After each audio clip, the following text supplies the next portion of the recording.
Hey, everybody. Welcome back to the Throwing Partners podcast. It's Kirby and Joseph here, coming to you on a Monday night.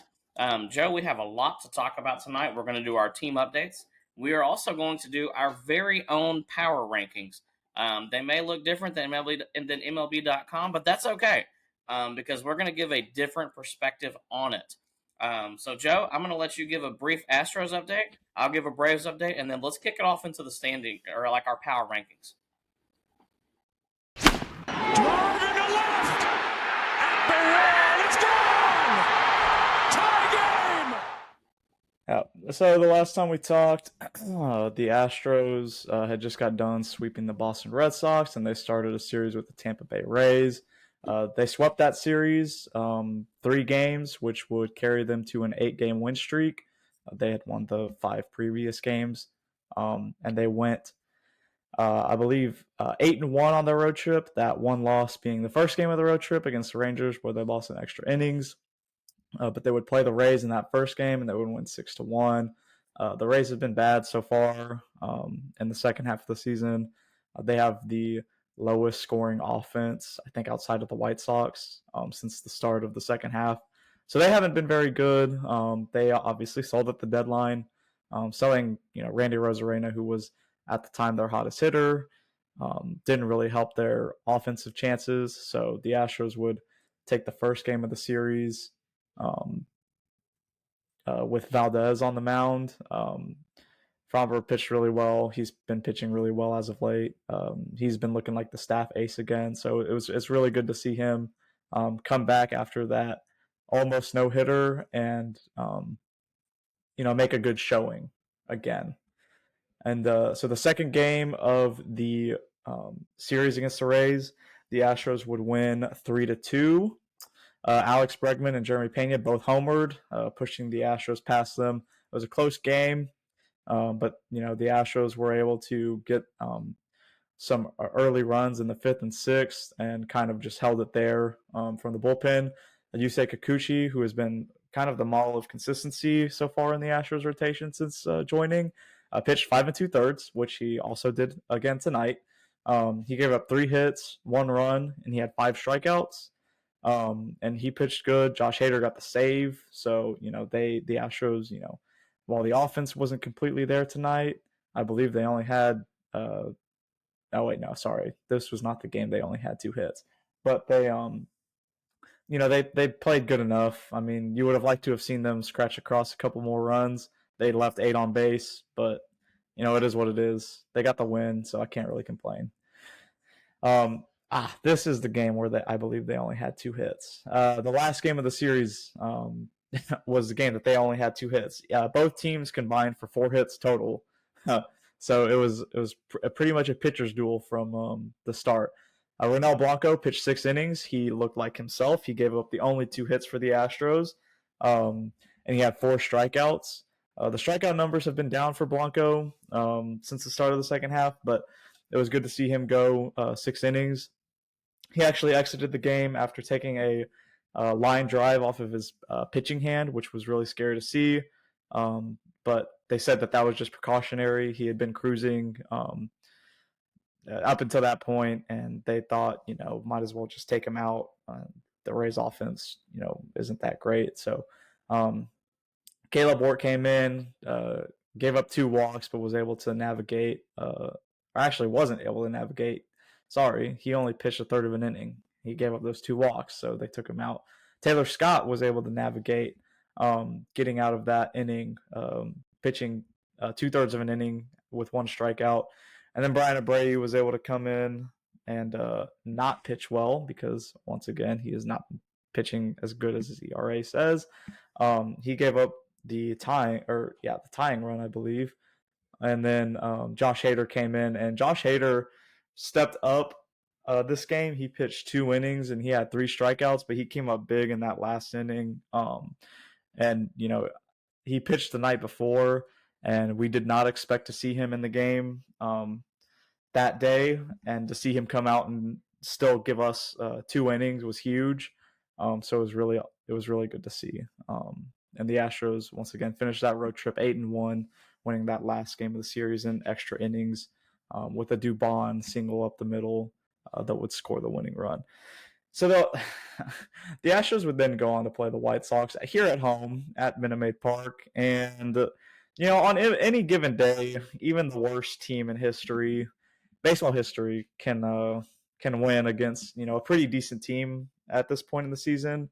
Um, Luis Robert Jr., who is someone that I have wanted to see in an Astros uniform for a couple years now, since the White Sox have been pretty bad. He put a hurting on the Astros. He basically carried the White Sox to a win. He had 4 hits, and I believe he had 2 home runs. The White Sox would go on to snap the Astros 8-game win streak with a win 5-4. And it was just, they kind of got to Arrighetti, but, not really. He gave up 4 runs over 5 2/3. And, it was the White Sox, so that does kind of suck to see. But Garrett Crochet, he only threw 4 innings, so he had 9 strikeouts, though. He was kind of mowing the Astros down, so it was really interesting to see the White Sox take him out after only 4 innings. But yeah, I mean, Caleb Ferguson came in for a third of an inning, and he pitched horribly. He gave up 2 walks, and the Astros offense couldn't muster anything up. They tried too late with a Jake Myers homer and a John Singleton homer, but they weren't able to complete the comeback, which I'm hoping is not the case tonight. But moving on to Sunday's game, the Astros would win 6-1. No, sorry, this is Saturday's game. The Astros would win 6-1. Hunter Brown dominated. He struck out 6. He's been pitching really good since that really bad Kansas City start, and a couple starts past that. But the Astros would win 6-1. Altuve and Diaz both played really well, and I forgot to mention that the entire series against the White Sox, the Astros lineups looked pretty bad.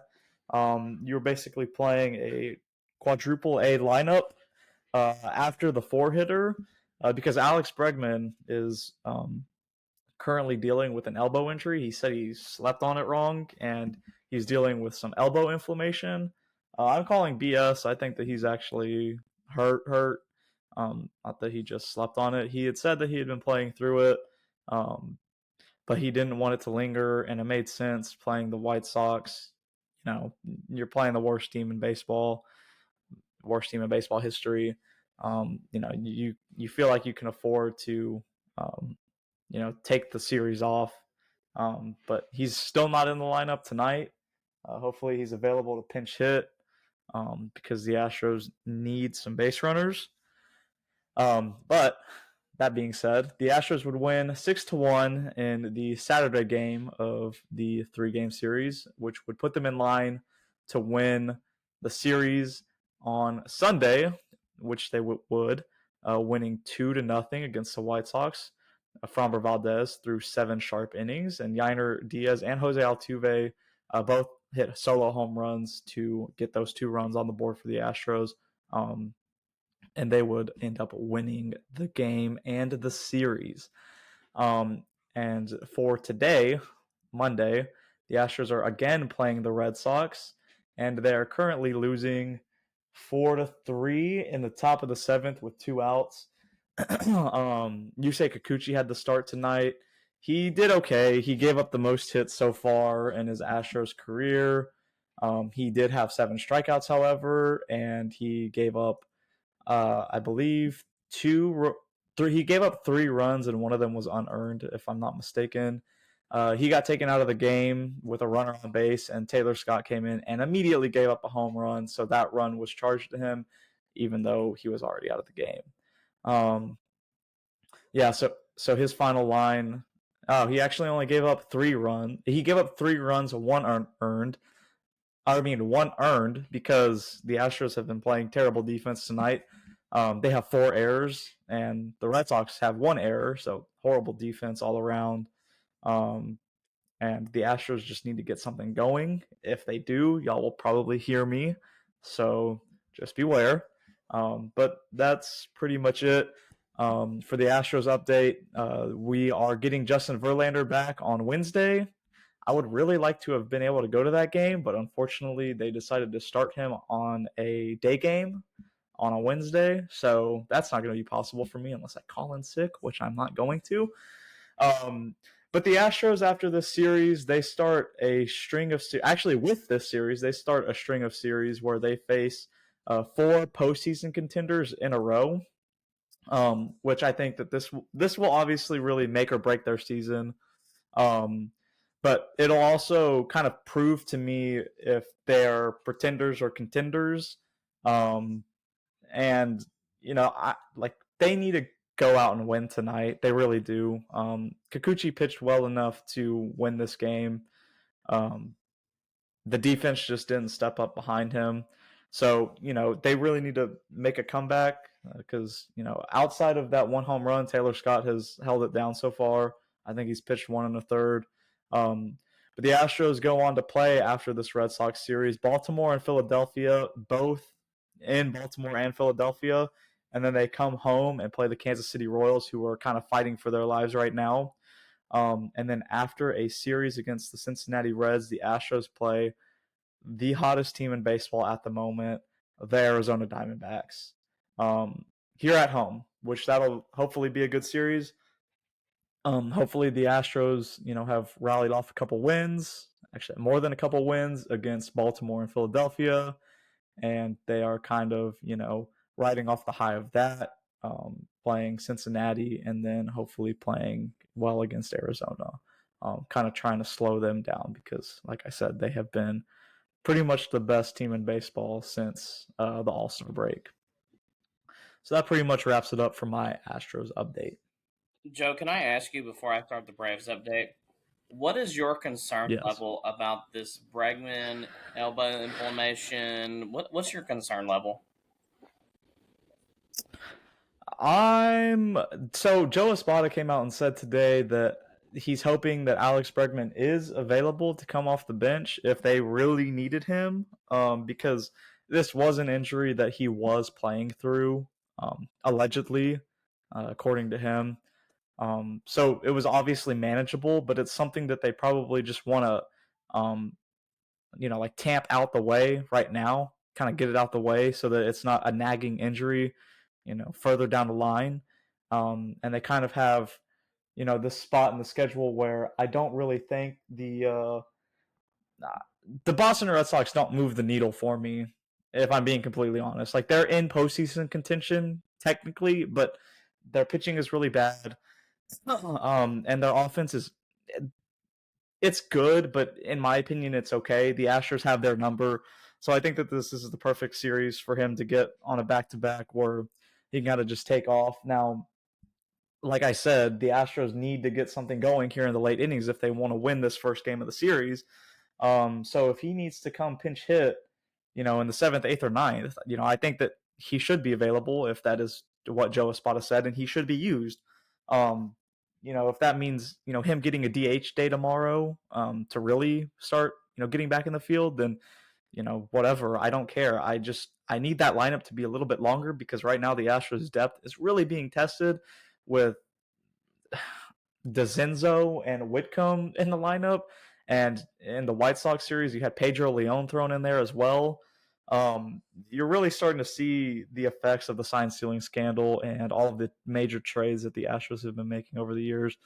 And they honestly just need to figure out a way to get Victor Caratini in the lineup every day. If that means bringing up Cesar Salazar and having him be the 26th man on the roster and just there as an emergency in case one of Yainer Diaz and Victor Caratini get injured, they need to do that because honestly, they need as much offense as they can get right now, and they need to make that lineup as long as possible.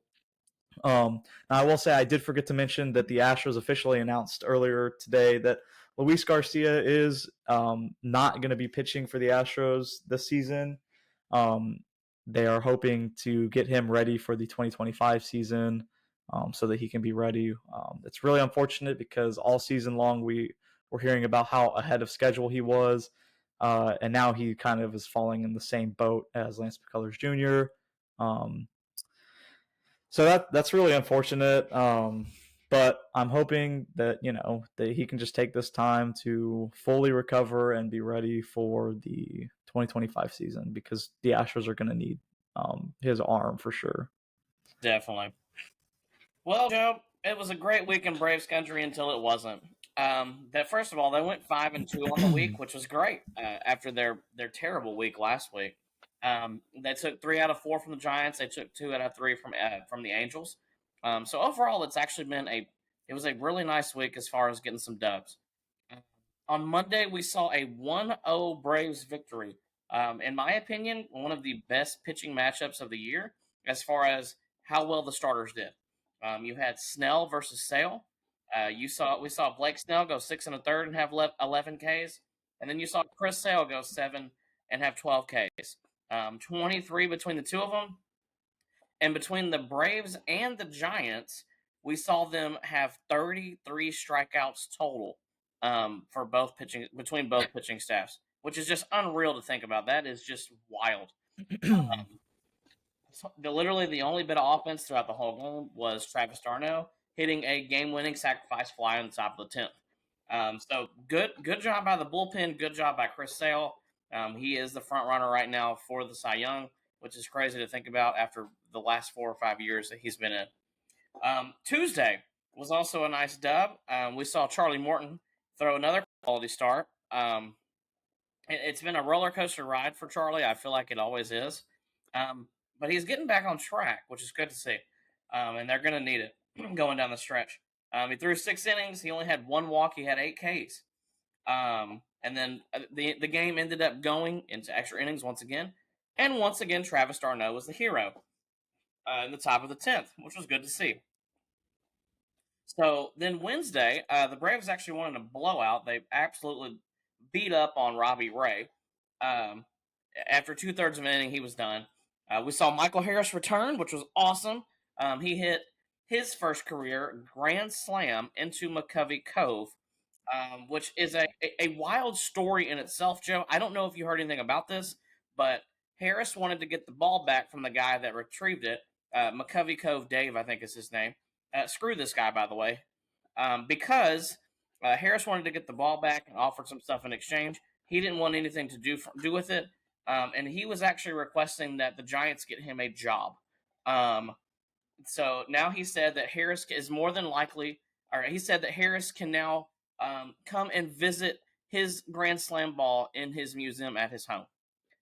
So this dude is an absolute flipping weirdo. I don't know what kind of crap this is. But dude, Michael Harris would have given you a bat, a jersey, anything you wanted signed, he would have done it because that's the kind of guy that he is. He just wanted his first Grand Slam ball back. But you chose to keep it. And honestly, I hope that you lose it, or something just ridiculous happens to the ball. But needless to say, the Braves won that game 13-2. Grant Holmes got his first career W as a starter. He threw 7 innings. He only gave up 2 runs. He only had 1 walk, and he had 6 Ks. I told you guys last week, this guy has good stuff. He gets a lot of swing and miss, which is really awesome. It's really great to see. Joe, I'm assuming that the Astros just had something bad happen. Nah, just getting screwed by the umpire again on a terrible inside pitch to Jeremy Pena. Who's the home plate umpire tonight? I don't know, but they all need to just stop. It's so annoying. This is a topic for another time, Joe, but I honestly cannot wait until the ABS system comes to the big leagues. And then he just strikes out looking on a fastball dotted on the outside. Of course. Okay, so moving on to Thursday. Thursday, the Braves lose 6-0. They got shut out. Logan Webb I can't even talk. Logan Webb absolutely dealed against the Braves. He looked really good. He's an awesome starter, guys. This is a guy that you would love to have as like your number 2 or 3 guy in the rotation. He's going to give you quality innings every time he goes out. I think he lowered his ERA to like 3.2 or lower. We didn't see, once again, the best from Max Fried. He's really struggling right now. He threw 5 1/3. He gave up 3 runs. He had 3 walks, and he had 5 Ks. I'm going to tell y'all right now, before the season, Max Fried was probably worth, the NOLA deal, which was 7 years, $172 million. I'm going to tell you right now, after this little injury scare that he had at the All-Star break and the way that he's been pitching lately, Max Fried is not getting any kind of large deal like that. He's going to be lucky to get like 4 at 90, maybe 4 at 100 if some team wants to throw it out there. To be honest, the most I can see a team giving him is like 5 at 120, which is fair, honestly, for both sides if he remains pretty healthy. But that's been his MO, is that a lot of times he's not healthy. But when he is healthy and he is on, he is outstanding. We have seen that. And then moving on to Friday. Friday, the Braves lost 3-2 against the Angels. Spencer Schwellenbach had a decent start. He threw 5 innings. He gave up 3 earned runs, but he had 8 Ks. The Braves just didn't do anything with runners in scoring position. They went 2 for 12 with runners in scoring position and left 11 on base. Not good. You're not going to win many baseball games doing that. And then Saturday, we saw the Cy Young favorite again, Chris Sale, throw 6 innings. He gave up 2 earned runs. He had 2 walks. He had 10 Ks. Joe, let me just tell you something. Chris Sale got mad after throwing a wild pitch, and a run ended up scoring. This dude ended up touching 99 the next pitch because he was mad. Chris Sale has that dog in him. It was a great W that night. We saw the Braves hit 3 home runs. They also had 3 doubles. So it was, overall, that was a very nice win on a Saturday night. And then Sunday, I don't know what to say about Sunday, Joe. They got the dub 3-1. That's great. But I would have rather them lost than to not see Austin Riley get smoked in the hand and now be out 6 to 8 weeks. I would have taken a 10-0 loss. I don't even care. We saw Charlie Morton have a good start. He went 5 1/3. He only gave up 1 run. He had 2 walks, but he had 7 Ks. But like I said, Austin Riley, we found out today he's going to be out 6 to 8 weeks. He's got a fractured hand, which really sucks, Joe. Fun fact, if you didn't know this or not, the Braves have run out their top lineup 1 time this year, and that was opening day. And literally, Sean Murphy got hurt on opening day, and since then it's been downhill. And then their rotation, we have seen their rotation go through a whopping 1 time with everybody healthy. And then the second time that they went through, that's when Spencer Strider got hurt. So it has been a whirlwind. It has been a roller coaster in the worst ways possible. So not fun, not enjoyable at all. But they are still in the 3rd wild card spot. The Mets actually won today, so they're a game and a half right now up on the Mets. With Riley going down, to be honest, Joe, they don't have a good replacement. People were throwing some wild stuff out on Twitter today of who's going to replace him at 3rd. Some people said Luke Williams. That idea sucks. He's not good. Nacho Alvarez has pneumonia right now. That's horrible. I don't know how long he's going to have pneumonia for. That could linger for 2 or 3 weeks. And then some other internal candidates. Joe, you're going to like this name. Yuli Gurriel came up. So more about that later. People were talking about moving Olsen over to 3rd, and bringing Yuli up to play 1st. Joe, it's a horrible situation because they have guys that can play every other position pretty much except 3rd. There's some guys that can play like Orlando Arcia, but then you sacrifice the defense at short. Whit Merrifield is not moving from 2nd to 3rd. So yeah, the options are not there. I don't really know what the Braves' plans are. It's going to be really interesting tomorrow because they start a series with the Phillies. They might get absolutely ramrodded by the Phillies. I'm not even kidding. With the shape that the offense will be in. I was trying to think in my head of how lineups could even look like today with Riley out because he's the 2-hole hitter. It's not a great situation. So, needless to say, Joe, it was a good week as far as being a Braves fan, as far as getting wins. But when it came to Austin Riley getting hurt, man, that sucks. Like, snake bitten is a word that I've heard a lot, and that just really sums up how it's been so far. So, yeah. I mean, that's kind of been the tale of 2 stories for both of our teams this season. The Astros mainly, hit with the injury bug on the pitching staff, and then obviously with Kyle Tucker But I mean, your lineup has just gotten obliterated by injury after injury, and then you've had the occasional, starting pitcher go down with injury as well. So that's just really unfortunate to see for both of our teams. And what was looking to shape up like a really good season, and it's just kind of not gone either of our ways. Right. I mean, honestly, at this point, if the Braves make the postseason, it will be an absolute miracle. They went from World Series or bust at the beginning of the season to let's hope we make it to October 1st, which is the first wild card game. Yeah. Yeah. Honestly, Joe, So I'm going to say this. If they miss the postseason, that might be the best thing that happens to them because they can take all of October to rest. All of their guys can heal up, yeah. and that gives them another 3 to 4 weeks to get right for 2025. So I'm not saying that Yep. I want that to happen because, yeah, I want to see them make the postseason because anything can happen in October. We know that. But for them to have the opportunity for the next 3 or 4 weeks or an extra 3 to 4 weeks to rest, not the worst thing in the world. Yeah. Well, unfortunately for you and your team, I do not think the Atlanta Braves are going to be making the postseason, and that is where we can segue into our power rankings.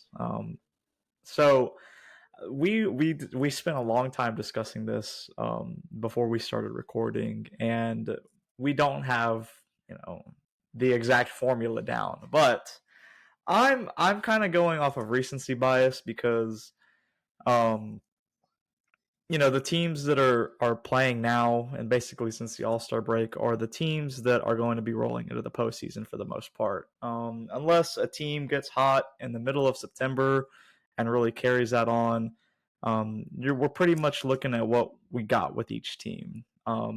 I think that the first half of the season can be really deceiving. If you go back to literally any of the National League representatives in the last 5 years, other than the 2020 Dodgers, almost every team, starting with the 2019 Nationals, moving on to the 2021 Braves, the 2022 Phillies, and then the 2023 Diamondbacks, they all had bad first halves. Um, so I think that while yes, the stats from the first half do matter. You cannot discount that. I really do think that what the product has looked like since the All-Star break and then hitting the trade deadline and then to the end of the season is what really matters the most. And as I was saying last episode, I think it's about it's not about how you start, it's about how you finish. And that is kind of how I have my power rankings filled out. So for the number one team on my power rankings, I've got the Phillies. And it kind of is, that thing where they did start off really hot and they have kind of struggled as of late, but they've kind of started to figure it out. Recently, their offense has been okay. Their offense, I believe, it ranks 14th among the league since the All-Star break. Their starting pitching in FIP ranks, let's see, they rank 16th, and then their relief pitching has been getting hammered when it comes to the home run ball, at least as of late. But I still, like I said, I'm not going to discount the start of the season, but they have been playing really bad as of late. So in FIP, their relief pitching is ranked 26th. So I still have them in first because of what they did in the first half. I'm not going to completely be a recency biased Andy, because if that were the case, I would have Arizona and the Astros up at 1 and 2, with the Padres not too far behind either of those teams. But I'm gonna still go off of what they did in the first half. And another team that kind of falls into that bucket because outside of two players, they really don't have much behind them, will be the New York Yankees, who dominated in the first half of the season. Now, granted, their offense since the trade, or not the trade deadline, the All-Star break has been good. They're tied for first with the second highest, first highest WRC plus with Arizona. But outside of Aaron Judge and Juan Soto, it's really thin. And so they don't scare me that much. Their starting pitching ranked with FIP is 11th since the All-Star break. And then their relief pitching is their relief pitching has been mid, and by mid I mean they rank 18th, so bottom half of the league. Moving on, I have the Dodgers. The Dodgers are starting to get healthy. Clayton Kershaw has been throwing very well as of late. I believe his last 3 starts, he's got a 2.36 ERA or something like that. He's been pitching really well since coming back from injury. They finally got Freddie Freeman back, after the complications with the health of his son. But Dave Roberts actually announced today that for the remainder of the season, he will be playing with a fractured finger on one of his hands. I don't remember which one. But they also got Mookie Betts back. And that's kind of, that's probably going to be a really big boost to them. They kind of hit the struggle bus for a little bit, but, they are only going to struggle for so long. Yamamoto is trying to bid for a return as well to the rotation, along with Shohei Ohtani. So Lord only knows what they're going to look like come October. They may be a fully operational Death Star ready to be blown up by the Rebels. They always get there. It's always a 84 win team that beats them. So yeah. And then fourth, I have the Orioles. I think the Orioles offense has enough juice in it to really carry them, but I don't think they have enough experience with their pitching staff. Their starting pitching has been it's ranked 7th in the league in FIP, and then the relief pitching has not been very good. Yeah, it has not been really good. They tried to kind of make up for that at the trade deadline, kind of reassure that, but they are 21st in the league in FIP since the All-Star break. And then I've got Arizona. Arizona pretty much ranks first in the league in almost any category you want to pick from. Since the All-Star game, their offense has been going sicko mode. Their pitching staff has been crazy, lights out. And me and Kirby were trying to figure out what kind of teams they had been doing this against since the All-Star break, and they've played some pretty decent teams. And they've also had a couple cupcake series against, they had 2 series against the Pirates, and they had a series against the Rockies, and then the Rays. But they actually got swept by the Rays. But they've been taking care of business no matter who was in front of them. They played the Phillies as well somewhere in there, and they absolutely handled them. So they've been on a roll. They have the experience now, I can kind of say. This is only one season. It's not like the Astros experience, but they have postseason experience, so they know what it's like. They got a taste of it last year. And some could say that, last year was only a taste. Now they're ready for the full meal. And they're actually ready to get down for the whole thing. Oh my God, the Astros just tied it in the bottom of the 8th with 2 outs. That's, thank God. It's 4-4, sorry. And speaking of the Astros, I have them ranked 6th, right behind the Arizona Diamondbacks. This might be it's more of a recency bias kind of thing, I'm not gonna lie. Since I believe the last week of May, the Astros have the best ERA in baseball for starting pitching. Their starting pitching has really carried them so far, which I did not think I would have been saying 2 months into the season, because the starting pitching did not look great with all the injuries, but they have now kind of settled into their roles. Hunter Brown and Spencer Arguetti have both been throwing very well as of late. The bullpen has kind of settled down. They still deal with the sporadic, kind of below the lead here and there, but they've been able to manage. The offense has picked things up since the start of the season, which has been really good to see, and that has been without Kyle Tucker.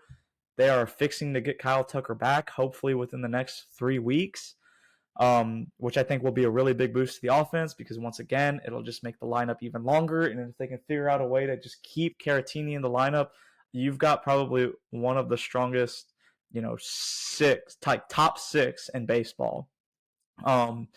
and some people even want to say, speaking of Yuli Gurriel, since he's been kind of hitting very well, and the Astros need a first baseman, trading for Yuli Gurriel. And I would just like for people to remember that the last season that he played professional baseball in with the Houston Astros, I believe he hit like 205. Um, it was not good. He was so bad that the Astros had to trade for Trey Mancini at the trade deadline in a season where they won the World Series. So no, I don't think that he should be brought back in any capacity. Astros fans love that, he was a player for us, long ago, and they want to have that reunion. But that's neither here nor there. I don't think that they should do that. I think the Astros have been playing great baseball since the end of May, and I think they deserve that sixth spot. Speaking of playing great baseball since the end of May, along with the Astros and Arizona, the Padres have also been playing very well. Their offense has been killing it. Their pitching has been solid. Their starting pitching has been the fourth best starting rotation in FIP since the All-Star break, and their bullpen has been pitching pretty well. And by pretty well, I mean they have the first-ranked FIP in MLB since the All-Star break. And, that offense has been good as well with WRC plus. They're top 3 in the league since then, with a 128 WRC. A 128 WRC plus. So, they've been playing really good. I think that that 5, 6, and 7. Honestly, you could flip either one of them. You could put them, anywhere. I put the Astros at 6 because they do have the experience, and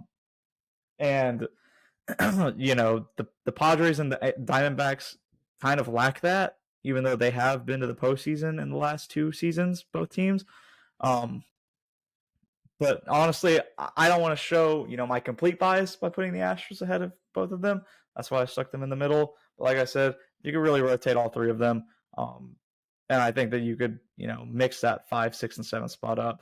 And then, rounding out the top 10, you really have, you could throw any one of these 3 teams in the 8, 9, and 10 position as well. The Brewers, Guardians, and Twins. The Brewers are all right. They're not moving the needle for me very much. I think, it's a very top-heavy league this year. I think out of the top 7, you really kind of start to just kind of wither away. The teams become less intimidating. The lineups, you start to ask yourself, who is that batting, 7th in the Brewers lineup? It's like, they're not really scaring me. They're not moving the needle. The Guardians I have at 9. And before anybody screams at me, which I know no one is going to scream at me, but the Guardians are probably the luckiest team in baseball. Based on a stat that Kirby showed me the other day. They have I don't even remember what it was. It was something crazy. It was something absurd where they had an insane amount of lucky wins. So I don't think that's sustainable. I think that they are due to regress, and I think that time is coming. You can only ride on luck for so long. So I have them at 9, and I have the Twins at 10. And then if I were to do an 11 and 12 as a consolation prize, I'd have the Royals and Braves. The Royals at 11, the Braves at 12. The Braves have just been decimated with injuries. And I think it's fair to say that they really would benefit from an extended break, gearing up for next season. And I just, outside of Chris Sale, the rotation is pretty inconsistent. It's not, you got Charlie Morton who wants to throw a good game every now and then, not really, the definition of consistency. And I don't think it's enough to get them into that postseason contention, or into that, top 10. So that pretty much rounds out my power rankings as of right now. And I still don't feel like the Phillies, Yankees, and Dodgers or Orioles are really that far ahead of teams like the Arizona Diamondbacks, the Astros, and the Padres. I really don't. I feel like despite what their records say, it's a lot closer than what it is. And if we're being honest, the records are only, I believe the Astros, Diamondbacks, and Padres have generally the same record. The Padres and the Diamondbacks both have 70 wins. The Astros have 67. And the Astros are 5 games out of the second spot in the AL. So there's not really that much separation right now. So I think it's a lot closer than what a lot of people would like to believe, with those big spenders and those blue blood kind of names with the Phillies, Yankees, and Dodgers. Well, I think it's interesting the approach that you took on it, Joe, with all of the recency bias and post All-Star break and this and that. I looked at a couple different things, and here's why. We know that winning in October deals with a couple of things. First of all, hitting home runs. Second of all, having guys that can strike other guys out. Having a pitching staff that dominates. So what I looked at, Joe, is I looked at some key hitting stats. I looked at some key pitching stats. I looked at some stuff from the second half. I also looked at records against teams that are above 500. And to be honest with you, it's really interesting data overall.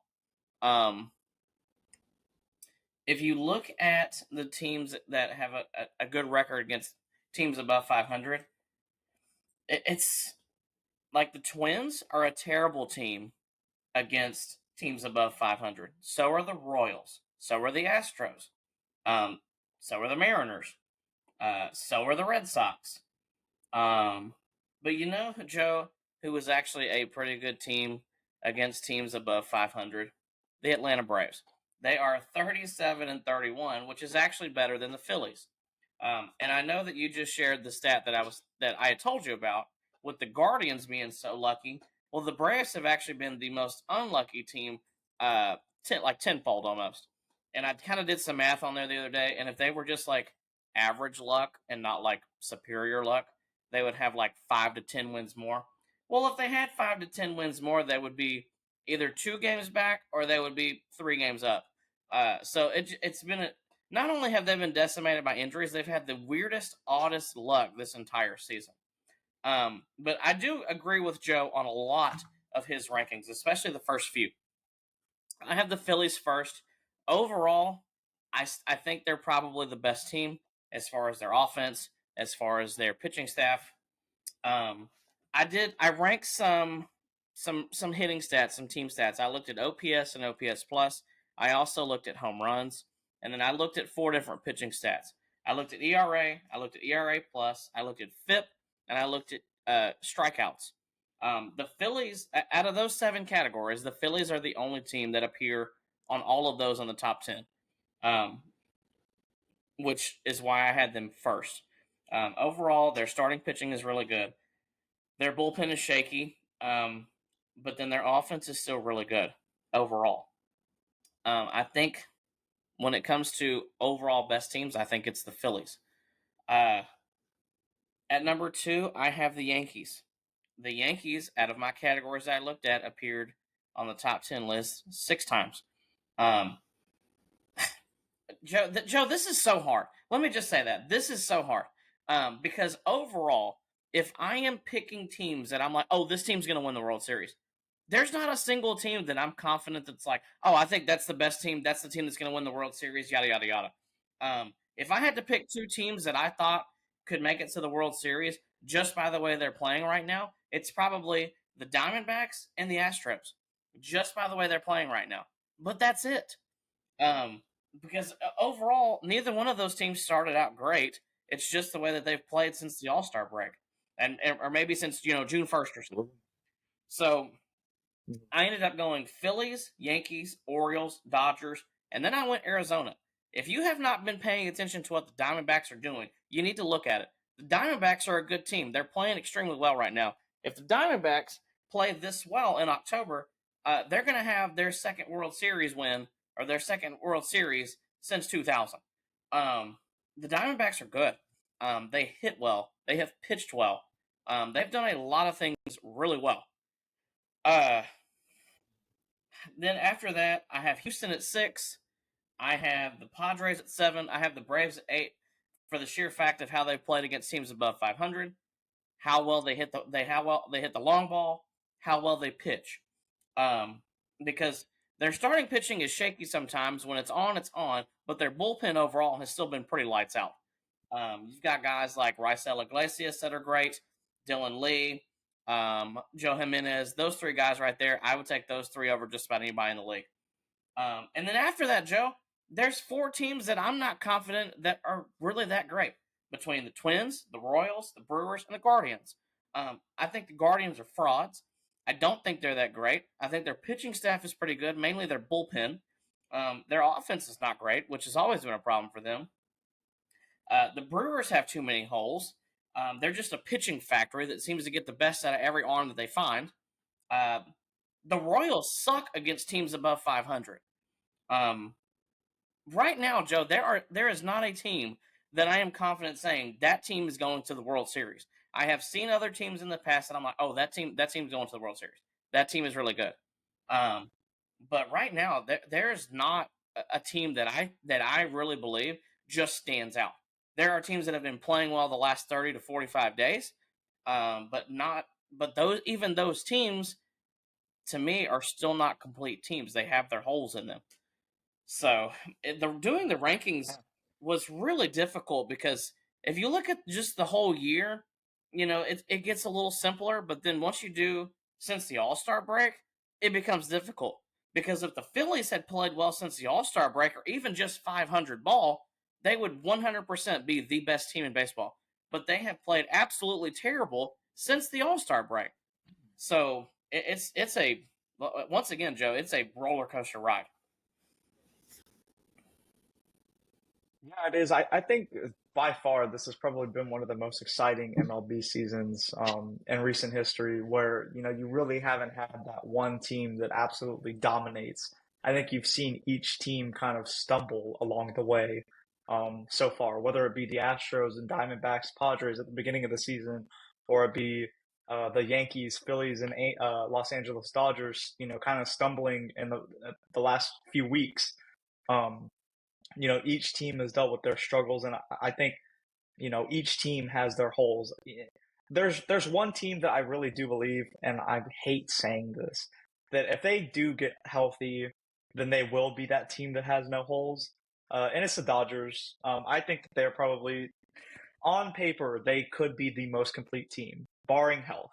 If they can get everybody healthy, if they can get Shohei Ohtani back, if they can get Yamamoto back into the rotation, which I still think both of those are a long shot, and if Clayton Kershaw can stay healthy, then I think that is by far the best team. But, that's hypothetically. We're talking about reality right now. I think the Phillies are coasting off of a really good first half, but they've kind of come back down to earth. I think that they have their own struggles offensively as of late. Bryce Harper hasn't been playing that well. I believe that Kyle Schwarber hasn't been playing that well. Nick Castellanos, I don't think, has been playing that well either. So they've been struggling. The Yankees outside, like I mentioned, outside of Juan Soto and Aaron Judge are just awful. Their pitching staff has been mid, very mid, a lot of mid. And it's kind of all over the place. I mean, you have, it's a lot of parity, but at the same time, it's a lot of, each team is kind of missing a different thing. Like, it's parity in the sense that every team kind of generally has the same record, but it's different in the fact that every team is kind of struggling with their own aspects at this point in the season. So it's different in that way. But yeah, I mean, I think that the first seven,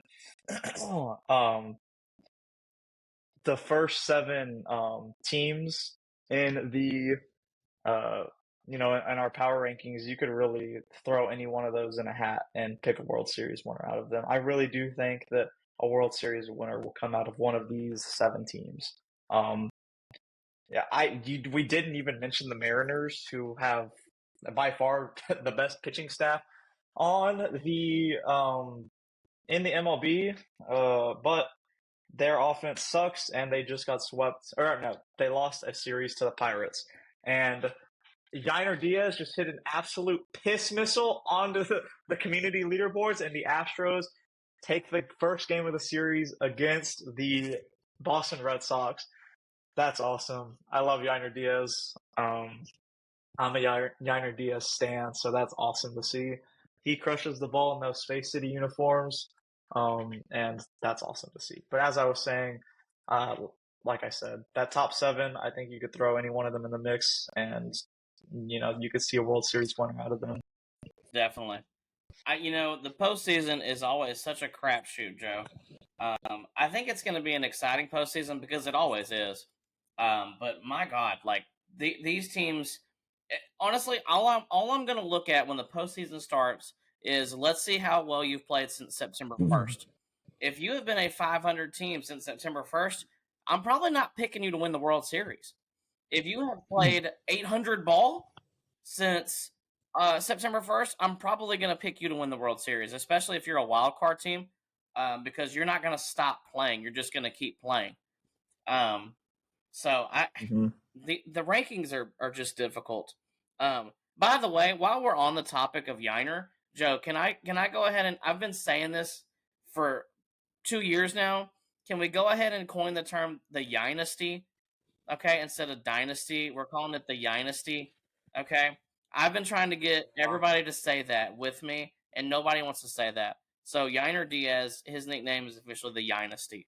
Okay, but that's just Yeah. me. That is my So my term for him. I have a take. I think that Yainer Diaz is the most underappreciated player in MLB.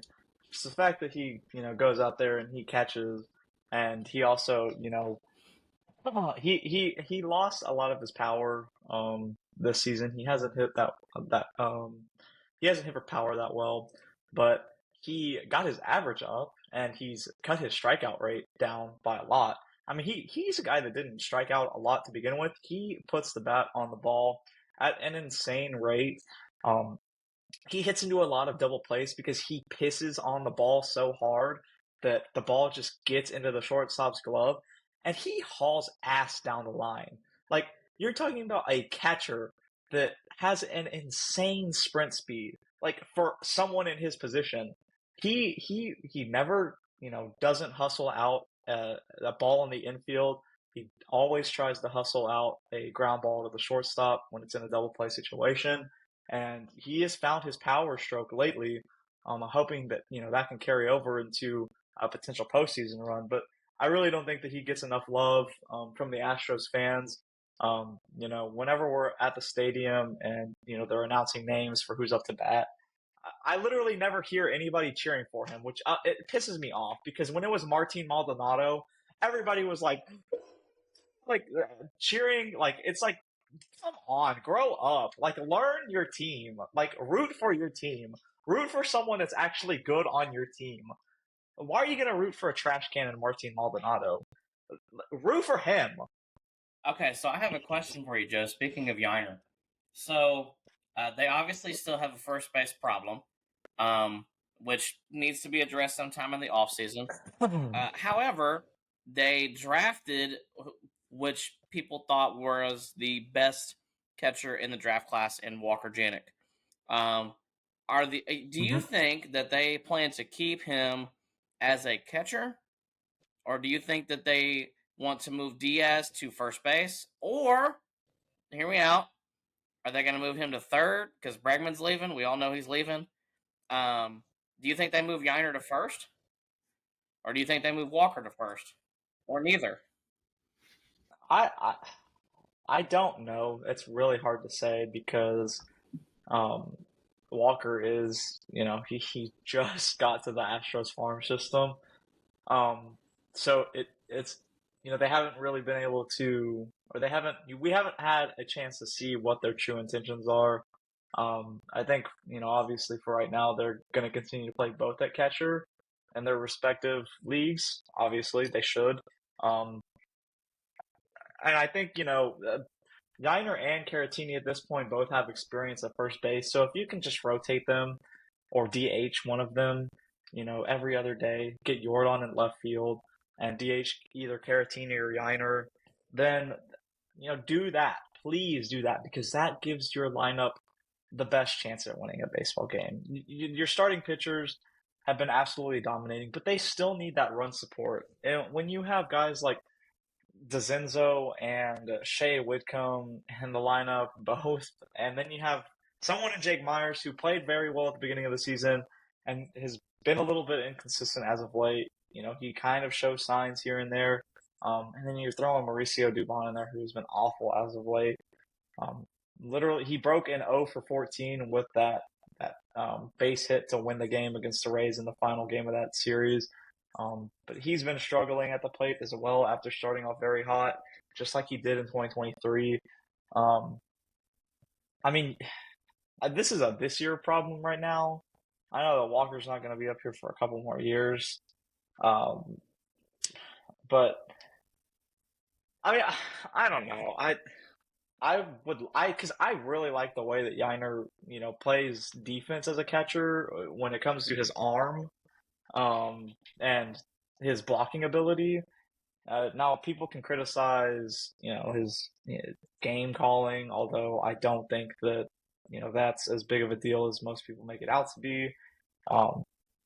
But they also, can complain about his framing, which I know that you brought up the ABS system earlier, saying that you wanted to talk about that. When the ABS system gets brought up in whatever form or fashion it does, I don't think it's going to really matter that he can or cannot frame. I think that the ABS system should be, fully implemented. I don't think it should be the challenge system, because if you're going to have it there, why not just completely utilize it? Why are you going to go to a challenge system where you have to make a gesture to get a call reviewed? It should just be automatic. I don't understand why they want to, dilute the process. It doesn't make any sense to me. But if that were the case, if they fully implemented it, then it doesn't matter. And then he's got one of the best assets you can have as a catcher with a crazy, an insane arm and pop time. He gets hurt the most in the running game because his pitchers are so freaking slow to home plate. Foolish Baseball, who is a really big baseball YouTuber, came out with a video a couple weeks ago, basically talking about, how runners steal bases. Is it off the pitcher or is it off the catcher? And he definitively said that it is by far off the pitcher because they are just so slow to home plate. The difference in pop time between the worst catcher and the best catcher in baseball is so minimal that it does not affect, it really does not affect the ability to get a throw there. It really has a lot to do with how fast the pitcher is able to get from leg lift to home plate. And the Astros have struggled with this for the longest time. And it was a problem even when Martin Maldonado was catching. And it's just something that the Astros haven't really been able to improve on. Now, he has shown as of late the ability to throw out more runners, which has been good to see. They actually mentioned that on the broadcast against the White Sox. He's been doing really good at limiting the running game in the last couple of weeks. But I really think he's best utilized as a catcher. But, kind of if you want to, elongate his career, then moving him to first base would absolutely be the right call. But I just think he's too good of a catcher to not have there. I mean, he's got 0 pass balls on the season. The Astros have 1 pass ball as a team, and that one was from Cesar Salazar. They're in a good position catching-wise right now. If they could, I don't remember what the deal for Caratini was, but if they can extend him, he is so good with the bat. He's a switch hitter, so he's super, versatile in that sense. He can play first base. The Astros just kind of refuse to let him play first base right now, or so far this season. But, I think that that's really what it boils down to is, if they want to elongate his career, then they'll move him over because his bat is so important. And they'll kind of, mold Walker into that, the starting catcher of the future, and have him, be the game caller or the field general, as you might want to call it. Um, but I think that Yiner, I think that he's best as a catcher, honestly. Well, Joe, I think overall we had a really good pod tonight. Is there anything else you want to talk about? Uh, I can't believe that Mariners have let the Astros. I keep talking about the Astros, but it's just they were 10 games out of the division, and the Mariners just they found a way to squander that big of a lead after their fans talked so much crap. After one of their players came out and said, "Isn't it always great when the Astros lose after hitting a walk-off?" Like, be a little more self-aware about the history of your baseball team and the history of kind of your team in the last couple of years and how they've dealt with, when it comes to being in like a tight race. The Mariners have missed the postseason more times than not in a close race in the last few years. If you weren't aware, Cal Riley, maybe be a little more self-aware next time. But it couldn't be happening to a better fan base. The collapse is beautiful. It's just their offense. Like, if their offense was even, mid, then their pitching staff would be carrying them to, uh, a World Series. But it's bottom half of the league. It's bad. They're to the point where even the most diehard fans who rode so hard for Jerry Dipoto and Scott Service are even telling them that it's time to can them. And I think that for the longest time, Jerry Dipoto got a lot of unwarranted hate. But now we're starting to kind of see, the hate may be there. He kind of does deserve the smoke a little because he has done nothing to address the offense. Like, it's so crazy because a player leaves, like Teoscar Hernandez. I said this at the beginning of the season, and someone gave me crap for saying this. I do think that the environment plays a role. I said that Teoscar Hernandez would fare better in in LA with the warmer weather, where the ball travels further, um, and it travels faster than it does in the Pacific Northwest, where the air is a little heavier. Which it sounds weird to say, but yes, that is it is how that works. The air is a little heavier, and the ball doesn't travel as far. And he immediately moves from you know Seattle to LA, and he's having like a career year right now. And I don't think that they've done enough to address the offense. I know that their goal at the beginning of the season was to cut down on the strikeouts, and that is part of the reason why they did not re-sign Teoscar Hernandez, and that's why they traded a Eugenio Suarez. And both players have played generally pretty well since moving on from Seattle. So either their hitting philosophy is crap, which could be why they fired their hitting coach in the middle of the season, or it could be the environment that they play in. And for 81 games, it really is like you don't really know, but you kind of do know. At the same time, I think that their struggles are kind of crazy. I also want to talk about the Texas Rangers. Rangers fans also talked crap for like the first month of the season, and they're horrible. They're 10 games under 500. They are probably, the Washington Nationals had a big fall off too, but their fall off was during a COVID year. So you can't really say what that team was really going to look like. You could like pace them on what their record was, but then you have the Astros, where the Astros finish below 500, then they get to the postseason, and they get to Game 7 of the ALCS against the Rays. Then they have the Rangers, who might be the worst defending champion of all time. Like, they are so bad. Their offense is horrible. Their offense fell off a cliff. They had the best offense in baseball last year, and it just like Adolis Garcia. Where are you? What happened? I have never seen a bigger fall off, and that is also incredible to see. The Oakland Athletics have a very real possibility. finishing third in the AL West. A team that had one of the worst records in baseball to start the season could possibly finish third in the AL West. That honestly goes to show how good they've been playing as of late. Honestly, because they've kind of picked it up. Brent Rooker, he's a stud. Like he's impressive to watch. And Shane Langoliers as well. Those two are very good. So I just want to say that it would be very funny to watch the Oakland Athletics finish in third place during the remainder. The A is absolutely by the end of the season. Baseballs. They do. I think they're like the only team that's put on up like 15 runs like 3 or more times. It's unreal. Yeah. Well, other than that, Joe, I think we've had a good pod tonight. We gave some really good updates on our teams. We gave some really interesting perspectives on our version of a power ranking.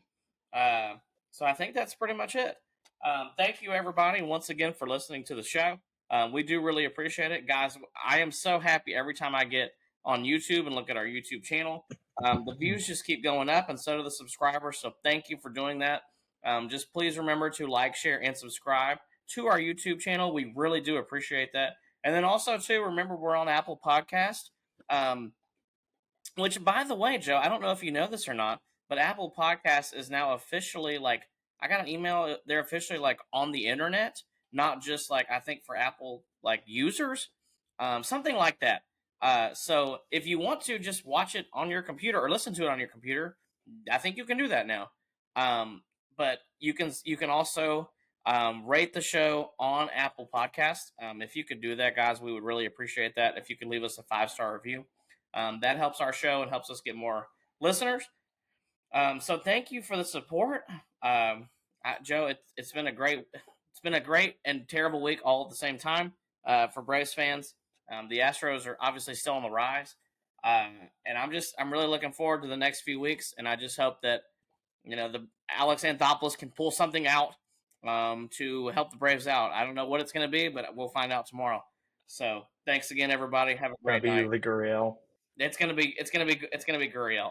He's gonna play third base. He still moves like a cat. He's got 10 stolen bases in AAA as a 40-year-old. That's impressive.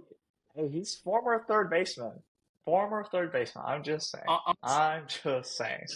Honestly, Joe, some of the best hands I've ever seen on a defender.